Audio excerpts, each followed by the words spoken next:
So, how to stay motivated and disciplined in your 20s so you can get filthy rich for the rest of your life. If you can master this, life is truly on easy mode, but in the beginning, I'm going to be very upfront with you. It's difficult, and it's also very personal. What I'm about to share with you works well for me. It may not work well for you, and vice versa, right? But I think the principles I'm going to share can help absolutely everyone. The core items here. So all of this, again, is coming from me who failed school miserably. I was a consistent D student. On the surface, I was a very lazy person, but I knew I was wired different, and I just needed to find the right things to actually work on and or rewire my brain for actually wanting to do boring stuff. And I've now done this over the past few years. So I'm going to share 4 key principles here, 4 very easy, digestible things you can take right after this video and immediately start kind of going after life more.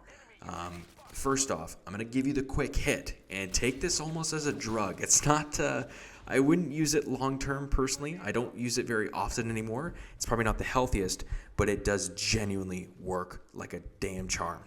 I still use it sometimes, and that's the chip on the shoulder. Okay, I want you to think of a time where someone has legitimately doubted you, whether they said it to your face, behind your back, it was a friend or family member, none of that shit matters. Just imagine that moment, okay? Follow me here. Close your eyes if you need to. Just put yourself in those shoes again. You should be getting pissed off just thinking about it, right? And that's a good thing. That's exactly what we're trying to do. I need you to spark the fire on that.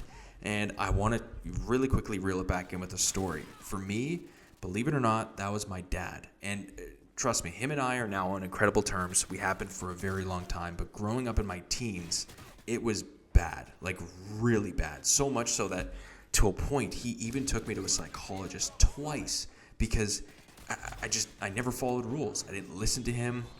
I thought I was, the typical teenager stuff, man. Like I thought I was all, I was on my high horse macho. And he was right about most things, looking back, of course. I was right about some things, though, specifically around internet stuff, but that's a story for another day. Point is, even in some recent years, when I'm struggling to get through work, when I'm struggling to just get through such boring shit that I don't want to do, but I know is important and is a proof to my character and whatnot, I think of those moments in my childhood, and they almost pick me right back up. They light the fire right back up, which I highly encourage you to do. I know it's not the healthiest thing. It's not healthy to hold resentment and hold a grudge. There was, like I said, I'll talk about this in another video. There was moments that were not good. Like I was a genuinely very furious kid against him. And I held a grudge for a very long time. But, everything worked out for a reason. So highly recommend trying it if you really need to. And if there's one quickest way to do this, it's that way at the very end of this video. So number 2. Think of the end result or goal of said task, not the actual task or thing you have to get done in the moment, right? Think of something as simple as making your bed. It's annoying in the moment. I don't really like doing it either. But what's the end result? A nice looking room or a tidy looking room, right? It's very simple stuff. Take the gym, for example. I've used this analogy in a couple of my videos. Do you think I want to go there for an hour, walk in the freezing cold? I'm in right now it's like negative 15, negative 20 degree weather. It's stupid. Hell no, I don't want to do that. Or rip my muscles up and all that and be in pain. No, but I know the end result is I feel great. I look great. I feel 10 times more confident. I get a ton of compliments all the time. Like there's so many pros to that, right? And another thing you should think of is what happens if I don't do this? What happens if I do fall off, right? And I always think it's there's moments even to this day that I don't feel like going to the gym, for example. But has there ever been a moment where I left the gym and said, oh, you know what? I shouldn't have gone today.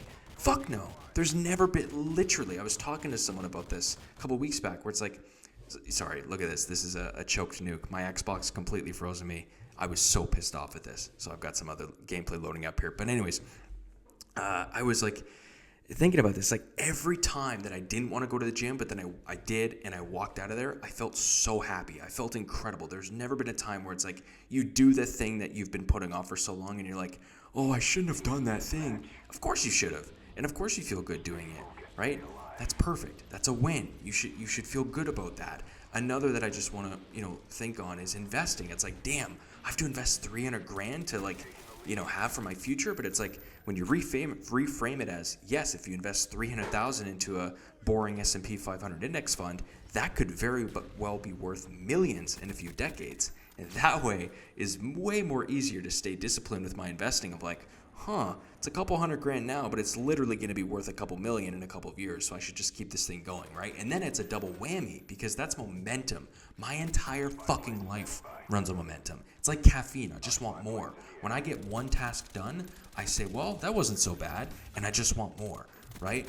And of course, a quick side note on all of this, I should have said this at the beginning, this all becomes easier with stuff you're passionate about, of course, right? If you can find work that you absolutely love, I'd honestly consider you winning at life. That is huge. Not everyone gets that opportunity, right? Not everyone loves their job right away or loves the task that they have to do. Even myself, my business that I own, I don't 100% love it, but it makes great money for me, and it allows me to set up my investments in a very lucrative way, and I love money. So I have to use some of these principles sometimes. Not everything is shining rainbows and whatnot, right? So keep that in mind. Number 3 is incentivize yourself. This is so important. When you get X done, do Y for yourself. For me, it's like when I see 5 sales calls on my calendars and a couple like accounting or billing things on my to-do list, I'm like, okay, if I get these things done, I can hop on COD for a couple of hours, or I can go watch a movie or go out for dinner or whatever, right? Even as an entrepreneur, you have to treat your business like a 9-to-5 sometimes. And it's super important to just build that for yourself, right? And that kind of segues into my last point. Number 4 is have a general, just a rough routine. I can't tell you how much this has helped me as I get older, especially as I get older. I know your schedule is only going to get more difficult, and the quicker you get on just even a light routine, your life is going to become that much better, right? Because all of this is just rhythm, which gets you momentum, and all of momentum is just stacking things, and it becomes so much easier from there. I can't tell you how much easier it is, right? It's actually, when you get momentum, it's harder to fall off than it is to actually just stay consistent, like how I am with these videos, or again, not to beat a dead horse, but how I am with the gym, or whatever, or investing, right? It's simple stuff, and once you get doing it, it's almost like in your brain to just be like, oh, I'm conditioned to do this. Like, there's no way I'm not going to the gym today. You almost feel antsy, or with whatever, just keeping up with admin stuff in your life. So anyways, to end it off, it's like, I know it's easy to get down on yourself, especially in this day and age. It's easy to get distracted with social media and whatnot. I get it. Trust me, I still struggle with this stuff to this day. But if you just implement a few of these into your daily life, not weekly, not monthly, keep them consistent, your life will improve tenfold. Trust me, believe me. If you won't do it for yourself, do it for me. Listen to my voice and be like, all right, well, if I'm not going to do it for myself, then I'm going to have this fucking guy, I'm going to have Biz down my throat saying, all right, do this shit. Trust me, please. I want you to win. And as I always say, if you've made it this far, I genuinely want to see you win. I'm in your corner. And discipline and motivation, this stuff isn't easy, right? So I get it. I'm with you. But again, if you've genuinely enjoyed this video, please consider subscribing. It does help us out a ton. And comment down below what helps you stay motivated. I'm sure there's a dozen things that I didn't list here. I want to hear them. And seriously, I'll take a look at them and reply where I can. Thank you for your time. We'll see you in the next one.